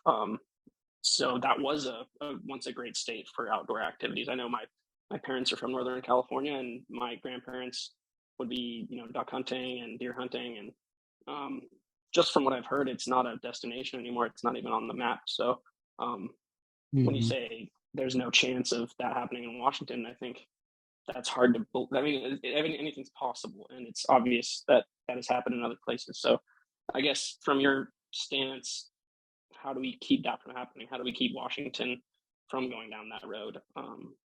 Yeah, sorry if that was too big of a question for you. I know we're just talking about the commission. Well, I haven't lived in California for like, I don't know, 1975 or something like that. So good for you. So I said I escaped a long time ago, and it's like I couldn't wait to get out of there. And I was just last week, I was at a meeting in New Mexico of the Western Association of Fish and Wildlife Agencies, and we had people from California there. But I did get a chance to really talk with them, and they gave a presentation that there was a afternoon where commissioners talked about their states, and I didn't really hear anything substantial from them. So I don't know, how things have changed there in Washington. I mean, in California. It's sort of like Washington. It's like there's a lot of people in California, and even if the percentages of hunters maybe are lower than they were 20 or 30 years ago, in absolute numbers, they're probably about the same. I think that's the same in Washington. Like the percentage has gone down, but the numbers of hunters I think, remained about the same, at least in recent years. But anyway, yeah, I don't know how things have changed in California, but like just we were talking before about public initiative that banned bear hunting and running hounds for bear and cougar and bear baiting. That was a public initiative. I guess I was here in Washington at that time, but I don't remember it. But I met with three of the commissioners. Reagan and Anderson and I met with a bunch of county commissioners and people out in the Blue Mountains. They called themselves the Blue Mountain Stakeholders Group, and they wanted to talk about elk and cougars and everything, you know, and yeah, I agreed with them. I mean, I agreed. Yeah, we want more elk. It's just a question of how to get it there. I mean, their solution was to kill 30% of the cougars. And I said, even if we thought that would work, which it could work, I mean, to get the population back up, there's no way we could probably do that. We're not, by law, we can't use hounds during a hunting season. We could use them for a research project, but we couldn't use them to have a hunting season. And if you tried something like that, oh man, there would be just, you know, Washington Wildlife First and some of the other groups that don't like cougar hunting. That would be, yeah, it would be a huge conflict. And what happens with conflicts like that is that they get put before the public in an initiative like that, like running with hounds. That's what happened in California. You know, they had an initiative and they banned cougar hunting in California. So I guess what I tell people is that, you know, we somehow will disagree on a lot of things, but we need to try and figure out to come up with some sort of solution that we can all sort of live with, because if we don't do it, politicians are going to do it, or a judge is going to make a decision, or it's going to go to a referendum. And I don't know about you guys, but I usually vote no on every referendum because, you know, it's like most people don't, you know, understand all the issues. They don't understand, you know, the implications of their vote. So it's like if you ask people, should their cougar hunting be banned in Washington? Probably people would say, yeah, that's a good idea. But they're not really, they don't know the pros and cons, the ins and outs, why to hunt, why not to hunt. So we need to sort of come up with a way we can all live together on issues like that. Why not make cougar hunting year round until quotas are met in certain units? Because a lot of times quotas go completely, not even close to meeting what they want to hit. Why not make it year round? Yeah, I don't know. That's a good question. I know that it's about 6 months, right? It could last as long as 6 months. Starts in September, right? Yep. September to April nowadays, but there's no reason why it can't go year round, because cougars, unlike any other animal, don't have a breeding season. They can breed whenever they want throughout the year, middle of winter, summertime, spring, whatever. So the fact of the rut has no play whatsoever on cougar populations. So why not just keep it open year round until quotas are hit? Yeah, that's an option. I don't know. Like I said, we're going to have we're going to be revising the cougar management plan coming up, and so I'm sure there's going to be a lot of issues. I know that in a lot of areas that the allowable harvest is exceeded a lot of times. I don't know. I haven't looked at the whole state, but I know in the Blue Mountains the harvest is exceeded. Oh, I think 3/4 of the time, but I don't know what it is in the rest of the state. Do you know who Paul Wick is? He's a biologist in that. Are you familiar with the study he's doing now? I am really, really interested in, you know, this. I think he's in year 2 right now, isn't he? Doing that study? Well, they're starting year 3 now. They have the results out from year 2, and that's what I was saying. They have a report. I don't know if they're going to give a presentation to the public at a commission meeting on it or not. I've asked that they do that, but I haven't heard back on it. I mean, I can tell you sort of what the results are. For the second year, the elk calf survival rate was like 47%. The year before it was 17%. So it was 47% the second year.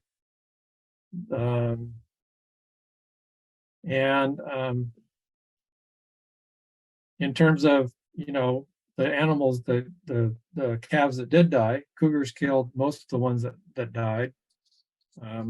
Bears only killed 2 out of the 100 tagged. 2 to 4, it sort of depends. They have some that were they weren't sure it was a cougar or a bear. And that's in the absence of a spring bear hunting season, so there was only two elk calves killed. Cougars, they had the double bag limit for that area. It didn't really have an impact. I think about the same number of cougars were killed last year as the previous year when it was just a 1 cougar bag limit. So yeah, I think that's what James is saying. Need to up the quota, because like you just said, they doubled the tag allocation, but the quota stayed the same, and it didn't really have any effect on the population. And maybe third year study will help show that there's no correlation, and maybe we do need to up that quota and go to a year round in certain areas where it's warranted to help with the ungulate population. They did exceed the quota though in a couple of the units. There's 3 units there. They exceeded the quota because they don't really decide to close the season until the end of the year. So if the quota is exceeded before the end of the year, then they close the season. If it isn't, then they keep going. But yeah, it'd be nice to see the correlation where it was exceeded, and maybe the calf survival rate. Maybe there's some correlation between the two numbers. That's all good questions to ask during the presentation. Can't wait. You guys can, if you see a presentation like that coming up, and you can usually see the presentation on the agenda. There's a link to the presentations. Sometimes they don't get posted until a couple of days before the meeting, unfortunately. But you can go and see the presentation, and if you look at the presentation and you've got some kind of a question, you could send it to me, and I'll try and collect questions and ask those during the meeting. But be careful what you ask for. You might. I can't say I'll have field every question, but if we can come together and say they're all going to be about the same, probably. I think. Right. I don't know, but that just goes to show that the elk, cougar, calf survival issue is sort of complex. It's like same number of cougars were killed. Same number of bears were killed probably in the unit, but calf survival was more than twice as it was the year before. How come? Well, it probably had something to do with good weather, good habitat, good forage conditions, that allowed those calves to grow fast and strong and survive. I don't know. There's some other wrinkles to it, that they weren't able to do a complete census of the Blue Mountains this year. This year, because of technical issues, helicopter availability, and all kinds of things. So we don't really have that number to compare with the previous years, but so I can't tell you about that. Right. While we're on the topic of cats, that brings me to my question. I haven't asked a question. I've just been chiming in the whole time. Let's see here. Hold on 1 second. I should be more prepared. So mine was regarding cats. And this is based on personal observation, and also numbers, and also things that I'm seeing going on in news. It's just common sense. I said, with mountain lion populations rising, ungulate populations declining in most regions, while simultaneously causing more human-lion conflict, which has been an ongoing thing here, what do you think the commission needs to do to bring mountain lion numbers to a sustainable number that will help create more wildlife rich state and overall help the biodiversity? Because I know Wildlife First likes to use the word biodiversity, and I have my own ideas on biodiversity. So what do you think, John? What can we do differently to help hit those numbers that we need to hit for mountain lion numbers for harvest? Yeah, I don't know if I have the answer to that. You know, I think the staff maybe have some answers to that. I mean, we have some people that are experts on cougar biology and cougar management. And those are the people that I would look for to make the recommendations, you know, on how to do that. We did have a presentation by Anise Aude, who's the head of the game division. I think it was in February, maybe, or March. I think I sent that presentation to one of you guys, maybe Josh, I'm not sure, because I responded to a half dozen or more people after that last meeting. But I asked him, I said, well, can you give us a presentation on the state of the deer and elk populations in the state? Because I hear people saying, well, the populations are going down and it's cougars. How are the populations doing, and what do you think are the limiting factors? In other words, what's affecting their population size?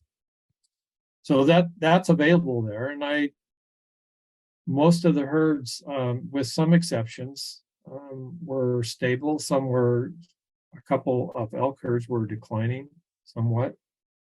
Blue Mountains and Clawcomb, others were stable.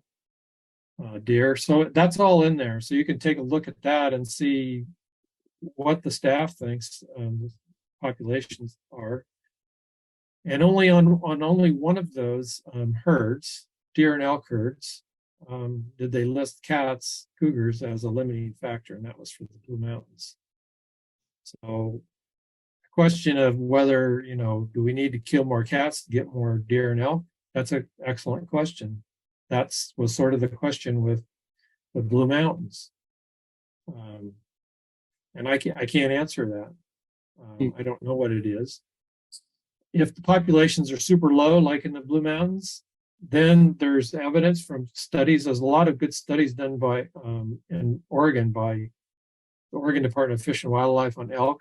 And that was the study that I read and used to vote yes on increasing the bag limit, thinking that maybe it'll help to kill more cougars, because once the population drops like that because of drought or winter, then sure, there's a lot of cats out there that were eating, instead of preying on 5,000 elk, they're preying on 3,000, 3,500 elk. So yeah, they're going to have an impact. Yeah. So yeah, it's worth a shot, I think. I think that doing the year-round season in the areas that need it would be probably, if your hands are tied with the hound thing, which I know that there's alternatives to using hounds in need be situations for the state. But if your hands are tied, adding a year-round season is definitely an option. I know personally, the last 2 years I could have killed cats, and one was 2 days before the season opened, and another time was, you know, like a month before the season opened. And those instances, I could have helped fill that quota, but because it's a close season at that time, I couldn't do it. And as far as cat populations go, I know personally in units that I hunted up in the Northeast, I went from seeing deer everywhere to seeing 0 deer for being like a bone zone, as I call it, and seeing cat sign everywhere, all over the roads. You know, when I'm out and about hiking, finding cat sign within 100 yards of each other, every 100 yards down the road, scat and stuff like that, and no deer whatsoever. Yeah. And then even in places like where I live in Bow Edison, the other day I had a mountain lion maul the crap out of one of my horses, rip its back open and stuff. And luckily my horse was, you know, kick the shit out of it is what I think happened. But Yeah. it didn't take it down. But now I have vet bills and all this stuff to deal with. But I live in a rural area where there's really shouldn't be mountain lions. But I think with their prey going down, I've seen deer populations keep declining and declining. All the deer in the area have no fawns, due to probably various things other than mountain lions, coyotes and bears and all different things. But I'm just seeing an alarming amount of decline in the ungulate population. And you can see it across the board if you go back the last 5 years in the amount of tags that were given out for like moose and such animals. Those populations are slowly declining. And for the amount of effort and money and resources that was put into bringing moose and bighorns and mountain goats and other species like that back, it feel like sometimes it's like we're just pissing in a pot and just going, well, I mean, the mountain lions are cleaning house in some ways, in some areas. And I just want to see it get under control. Like whatever resources we have to use, whatever people we have to piss off, let's do it and make sure that we fight for these other species that are declining. That's a, James, yeah. I think we need to start a petition, James, for year-round cougar. It might be an option. Yes, year-round cougar. Let's do it, John. We'll have to get Brad Thompson to write the petition. Yeah, he's an expert. But yeah, about petitions. If there's something that you want to see come before the commission, or you want to see the commission to talk about, or you want some potential rule or something, a petition, is the way. I'm not encouraging to do petitions but I mean, it's coming now, John. Once we get a petition, we have to address it within 60 days. So, and that means the staff has to look at it and they have to give us a recommendation on, whether to go through with it or not. So, okay, well, we're going to work on it. I think that's a need be. 100%. Yeah.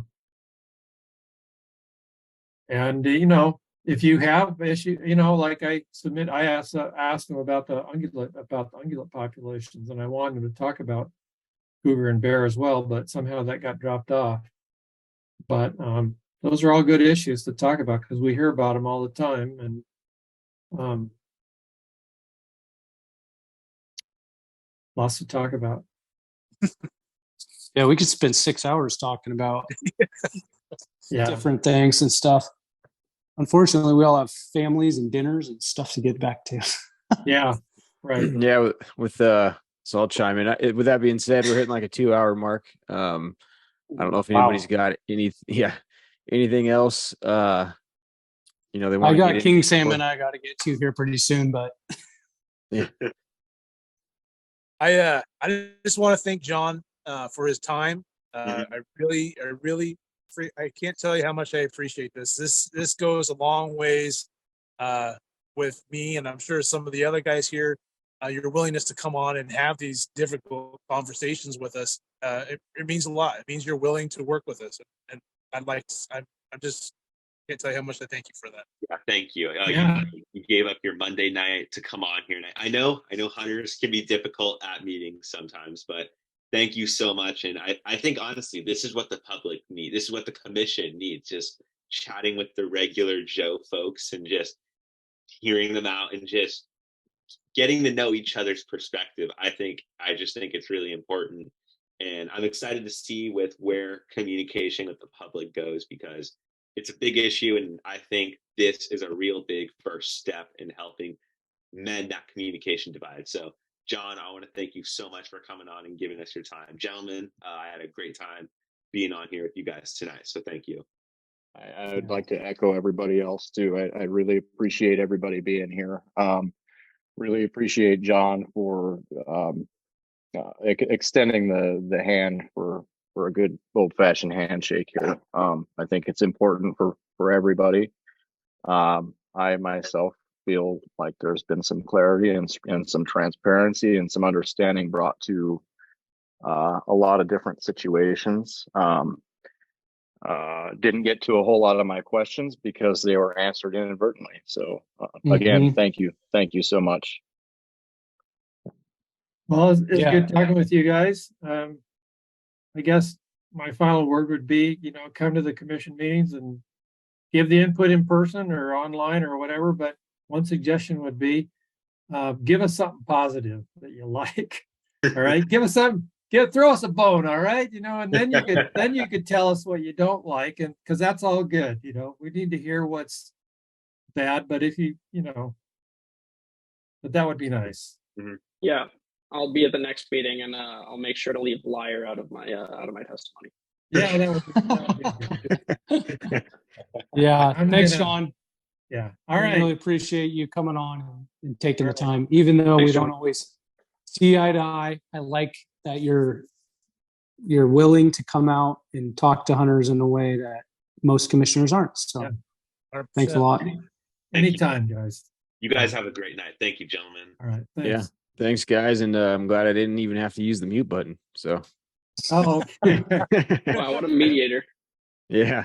All right. Thanks, guys. Have a Thanks, good one. Andy. So Andy, are Thanks, you Ed. is this gonna, you have the podcast, right? Correct. Yeah. Or were you gonna put this on the podcast or all of it or part of it or what?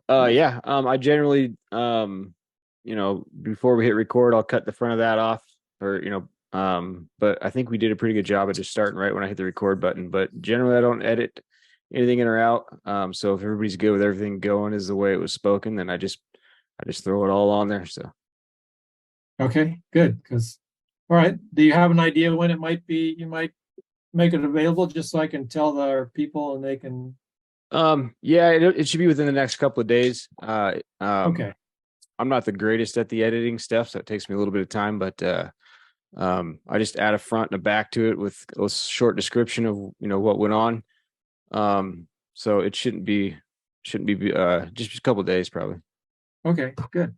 All right. Yeah, and I can I'll send out some links, and if there's anything that anybody wants added to the show notes that I can link to, any of the presentations that were referenced by biologists or anything like that, I can always add so people can click onto it easily. Okay. Yeah. Maybe I'll let's see. Can I find your email on your podcast site or something like that? Yep. Or... Yeah, I can email, or I can send you one as well. You can find my emails on there. It's elliotoutdoorgear@gmail.com. Okay. All right, I'm gonna sign off, but thank you, everybody. Thanks, Will. All right. Very good. Maybe I'll send you some of those docs I talked about. Yeah, that'd be great. You Yeah, I take a can add look them. at them. Yeah. Perfect. Thank you, guys. All right. Thank you, John. Take care. Thanks, guys.